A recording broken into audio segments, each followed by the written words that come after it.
Bonjour Mostafa Tossa. Bonjour. Le roi Mohamed VI a adressé samedi un discours à son peuple fidèle à l'occasion du 24e anniversaire de l'accession du souverain au trône. Beaucoup d'éléments importants ressortent de ce discours. Le premier que je souhaite aborder avec vous, c'est la notion de sérieux qui égrène le discours du roi. C'est une valeur mise en avant par le souverain. Pour quelle raison? Pour la simple raison que le souverain voulait donner une explication aux nombreuses performances réalisées par les Marocains, tant sur le plan de la politique intérieure que sur le plan de la politique extérieure. Et le Maroc, depuis un certain nombre d'années, brille de mille feux, réalise des performances, parvient à atteindre des objectifs inédits comparativement à un certain nombre de pays comparables. Et la seule explication trouvée à ce succès, c'est le sérieux des Marocains, le travail acharné et la confiance qui ont fini par payer.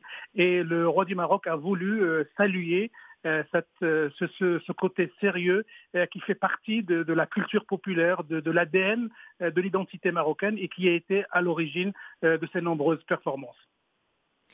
Et justement, pour rester dans le thème des performances, il est également question de l'utilisation du sport comme instrument de soft power dans le discours du roi. C'est bien ça dont il s'agit, utiliser le sport comme un instrument de rayonnement pour le Maroc?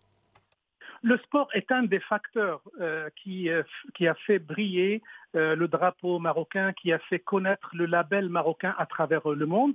Oui, effectivement, quand votre équipe nationale a atteint des performances inédites, inégalées dans l'histoire du football arabe et africain, et il y a de quoi être fier. Et justement, les Marocains dans leur ensemble utilisent le sport pour faire la promotion d'abord de leur pays, de leur culture, de leur capacité à avancer et à faire avancer des agendas économiques, touristiques et civilisationnels. Oui, le sport est un facteur de propagation de cette soft power à l'international.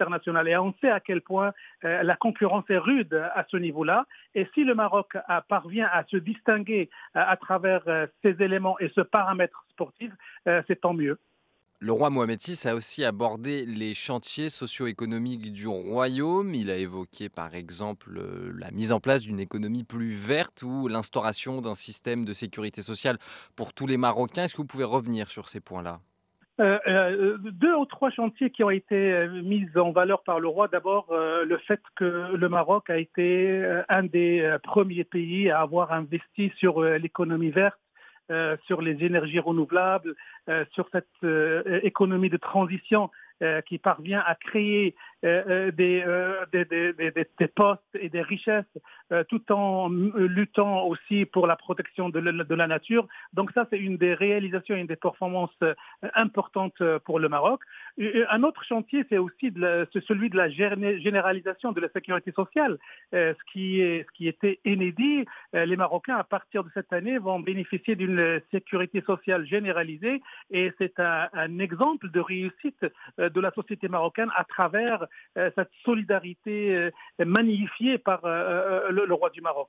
Donc autant de chantiers qui font que au niveau interne, il y a une vraie distinction, une vraie particularité marocaine qui reflète cette dynamique de réussite. Un autre point largement abordé dans ce discours, c'est la notion de politique extérieure. Euh, la position ferme vis-à-vis de la question palestinienne a été réitérée par le roi. Quel commentaire justement vous apportez aux propos que le souverain a tenus dans son discours concernant cette question-là?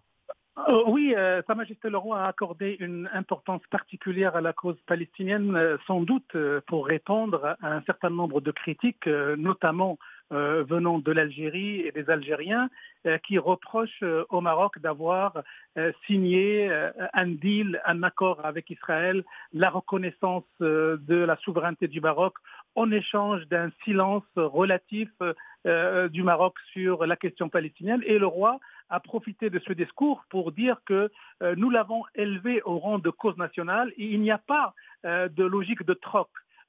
Israël reconnaît la souveraineté du Maroc et nous, on laisse tomber la Palestine. Bien au contraire, nous allons tout faire pour que les Palestiniens puissent avoir leur foyer national, pour acquérir leurs droits. Et en tant que président du comité Al-Quds, le roi du Maroc est tout à fait dans cette dynamique de défense des intérêts des Palestiniens, contrairement à ce que ses adversaires essayent de faire comprendre à travers un certain nombre d'écrits et de médias. Il y a aussi eu dans ce discours une nouvelle main tendue vers l'Algérie. Le roi espère un retour à la normale et une réouverture des frontières. C'est bien cela? Oui, tout à fait, et ça fait partie de la stratégie marocaine, ne jamais tomber dans le piège de la provocation et de la rupture. Le Maroc a toujours tenté tendu la main de réconciliation au peuple et au leadership algérien.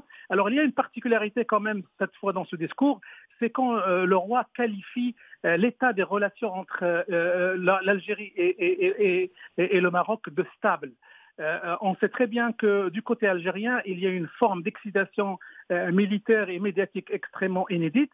Et le fait que Sa Majesté le Roi la qualifie de stable suppose que nous sommes sans doute dans une dynamique invisible de réconciliation, que les médiations sont à l'œuvre et que les espoirs formulés par le roi de voir les frontières réouvertes prochainement, les relations diplomatiques rétablies et éventuellement une réconciliation pleine et entière entre l'Algérie et le Maroc n'est pas une chimère et n'est pas une obsession, et que ça peut être réalisable.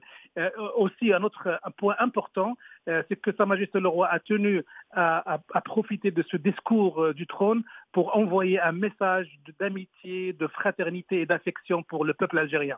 Et ça, c'est quelque chose d'extrêmement important. Et les Algériens sont dans leur grande majorité, le peuple algérien est très réceptif à ce genre de message venant du roi du Maroc. Merci beaucoup, ça fera office de conclusion. Merci Mustapha Tossa d'avoir pris le temps de répondre à nos questions.